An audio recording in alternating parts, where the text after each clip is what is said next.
Dedicated to Eastern and Southern Kentucky, this is WYMT Mountain News First at 4.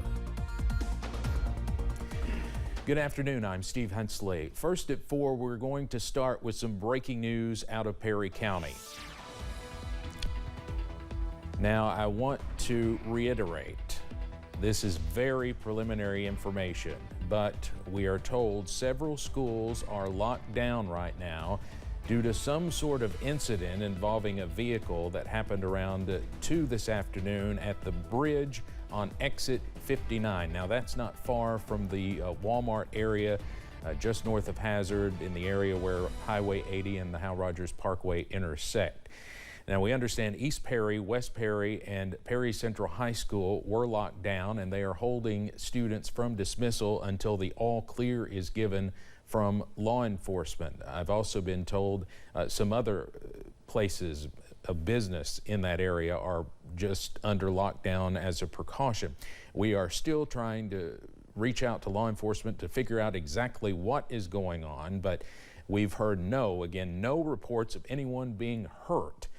Again, some sort of incident was reported on the bridge on exit 59 earlier, and schools were locked down as a precaution. We've got a reporter headed to that area, and we will bring you more as we learn it, hopefully in the next few minutes. And of course, you know, tensions are high everywhere because of what happened on Interstate 75 last weekend, and this is now day 5 of the manhunt for Joseph Couch. WYMT's Amelia Lee spoke with a woman in Rockcastle County who shared her story with us today, and she joins us now live. Amelia? Steve, it was a music festival that was directly impacted by the incident that happened on Saturday.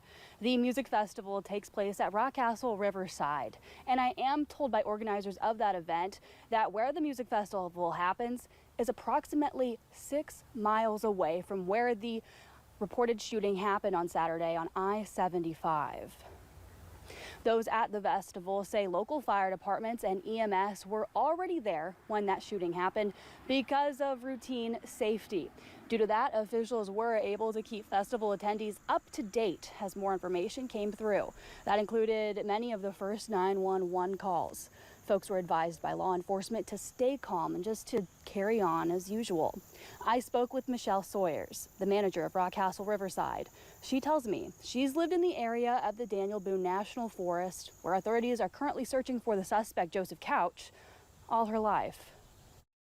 It's horrible terrain. They are not joking whenever they're saying that it is a jungle.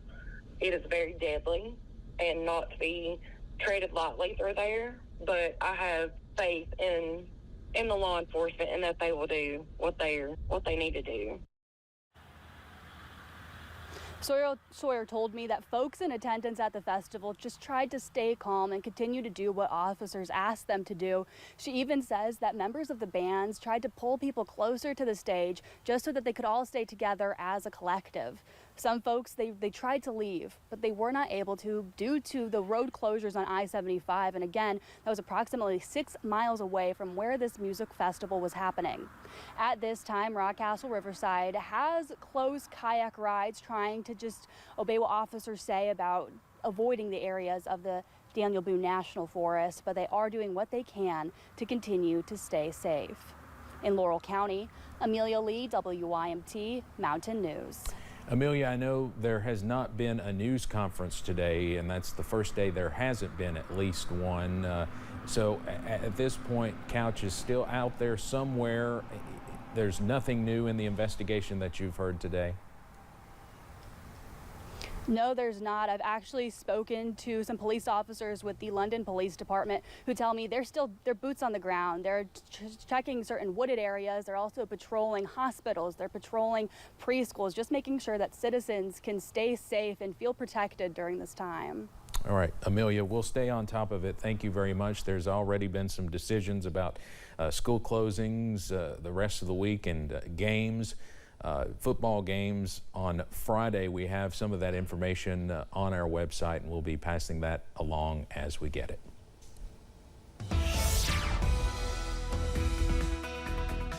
Well, temperatures today were substantially warmer as compared to yesterday. We made it into the mid 80s, some places even upper 80s, two places actually, in the 90s. Take a look here at the current temperatures right now. 91 is the current temperature in Louisville, 90 in Charleston, 89 in Lexington. A little bit closer to home, we're at 86 in Hazard, 1 degree cooler in Jackson. Prestonsburg's at 87, 84 in Williamsburg, 86 in Somerset, as well as Monticello. Live pinpoint Doppler radar picking up a little bit of false echoes on the radar scan at this hour. All is quiet at this time. You can see just to the south of us, so our next weather maker, we see the clouds start to pick up across portions of Mississippi, Alabama, as well as Georgia. That cloud cover is going to push through our area as we go throughout the evening and overnight hours. But the next 12 hours keeps temperatures in the low 70s by the 9 o'clock hour, mid 60s by 3 a.m., low 60s by the 5 o'clock time frame. When you wake up in the morning, temperatures in the 50s and 60s will greet you. Now, we're going to turn the temperature down a couple of degrees and increase the rain chances. We'll talk about that in the first alert forecast in a few minutes. Steve. All right, Eric, thank you very much. Just a quick update on what we were telling you about at the top of the newscast. The Perry County School District just posted an update on their Facebook page that they have received a release from the Sheriff's Department, and dismissal of students will begin taking place at all schools. So apparently, whatever happened earlier, they think the situation is safe now to dismiss students. Again, we're still trying to figure out exactly what prompted the lockdown, but there was some sort of incident around 2 o'clock this afternoon at the bridge on exit 59. We're still waiting on details of exactly what transpired. We've not heard of anything about anybody being hurt or anything like that, but schools in the area were put on lockdown. But again, the latest word is the Sheriff's Department is allowing dismissal to begin. And we'll continue to keep on top of this and try to figure out exactly what happened and let you know as soon as we do. Well, the nation is commemorating 23 years since the September 11th terror attacks that killed 2,977 people in New York City, the Pentagon, and in Shanksville, Pennsylvania. Thousands more have since died from 9/11 related illnesses. CBS's Bradley Blackburn has more on today's memorial services from Lower Manhattan. Bells tolled, marking the exact moment 23 years ago the first plane crashed into the World Trade Center. As family members gathered to remember the lives lost in the September 11th terror attacks. You are forever our hero and angel. We love you so much, Bobby. President Biden, Vice President Kamala Harris, former President Donald Trump, and his running mate J.D. Vance were all in attendance at the ceremony in Lower Manhattan. Later in the day, the president and vice president visited the United Flight 93 Memorial in Shanksville, Pennsylvania, as did former President Trump. We have repaired the damage to this building, but we cannot repair the damage to your hearts. At the Pentagon, an American flag was unfurled, and Defense Secretary Lloyd Austin took part in a wreath laying to honor the nearly 200 people killed there. 23 years later, what happened here is history that has to be taught to generations of children and young adults who have no living memory of that day. 16-year-old Tony Hardy tells us it was important for her to pay her respects to 9/11 victims. Why did you want to be here today? When we could, we always wanted to comfort people who were affected by this, just to offer some sort of comfort and just some sort of hope and humanity, like in the future. She says you don't have to have lived through 9/11 to share in the promise to never forget. Bradley Blackburn, CBS News, New York. Kentucky is becoming a leader in childhood cancer research. Governor Andy Beshear, cancer patients, survivors, and medical professionals gathered today to raise awareness for childhood cancer.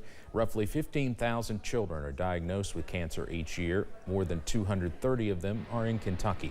That's according to Norton Children's Hospital. They say roughly 80% of their patients are cured of their cancer, but won't stop until they cure everyone. In the past, maybe we haven't always thought of Kentucky being a leader on scientific research and health care in this area, but people are seeing us that way now. They're not looking at the same Kentucky anymore, because in our new Kentucky home, one where we're seeing more opportunity, more economic development, more national attention. We can also make sure that we are a leader in our values, how we take care of each and every Kentuckian, and how we use some of this new prosperity that's coming to our state to lift up especially those children that are fighting this disease. Governor Beshear has declared September as Childhood Cancer Awareness Month. He's done so every year since he's been governor. After welcoming students back to their home building a little more than 2 weeks ago, the Buckhorn School in Perry County held an official ribbon cutting for both the new and the old today. WYMT's Madison Carmouche was there and shares the excitement. Officials on all levels gathered in Buckhorn for the ribbon cutting at Buckhorn School to celebrate the official start of a new school year with students back in their own school. And while many students missed their school, for some, this was their first year of school with the introduction of a new preschool program at Buckhorn School. This area has never had a preschool before and didn't have early childhood education opportunities for the children living here. So it was really important that we looked for ways to increase that kindergarten readiness for the children living in the community. Although school started just a few weeks ago, students at the Buckhorn School are still being patient and waiting for those final renovations to be completed. But for now, in Perry County, Madison Carmouche, WYMT Mountain News. Madison, thank you. Of course, that school nearly destroyed by the July 2022 flood. Now the school is able to educate students from the very beginning of their educational career.